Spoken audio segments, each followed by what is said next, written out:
اسلام کی ابتدا 7ویں صدی عیسوی میں مکہ مکرمہ سے ہوئی، جب اللہ تعالیٰ نے اپنے آخری نبی حضرت محمد صلی اللہ علیہ وسلم پر وحی نازل فرمائی۔ 40 سال کی عمر میں نبی کریم صلی اللہ علیہ وسلم کو نبوت ملی اور انہوں نے انسانوں کو توحید، انصاف اور نیکی کی طرف بلایا۔ شروع میں اسلام کو سخت مخالفت کا سامنا کرنا پڑا، خاص طور پر قریش کے سرداروں کی طرف سے۔ مسلمانوں پر ظلم و ستم ہوا، لیکن انہوں نے صبر کیا۔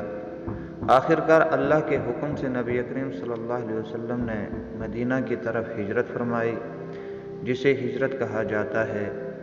یہی ہجرت اسلامی تقویم، ہجری کیلنڈر کی بنیاد بنی۔ مدینہ میں اسلامی ریاست قائم ہوئی، جہاں مساوات، عدل اور اخوت کے اصول نافذ کیے گئے۔ یہاں نبی کریم صلی اللہ علیہ وسلم نے کئی اہم معاہدے کیے اور اسلامی تیزی سے پھیلنے لگا۔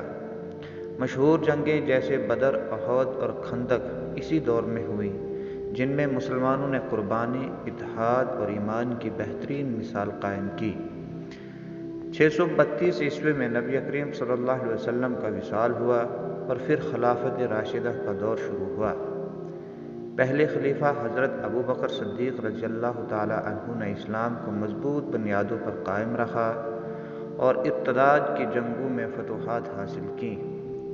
پھر حضرت عمر فاروق کا دور آیا، جن کے دور میں اسلام ایک عالمی طاقت بن گیا۔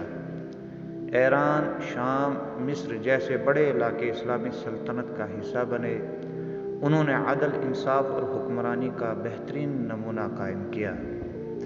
پھر حضرت عثمان اور حضرت علی رضی اللہ تعالی عنہم اجمعین کی خلافتیں آئیں، جن میں قرآن کو یکجا کر کے ایک ہی رسم الخط میں جمع کیا گیا اور امت کو کئی فتنوں کا سامنا بھی کرنا پڑا۔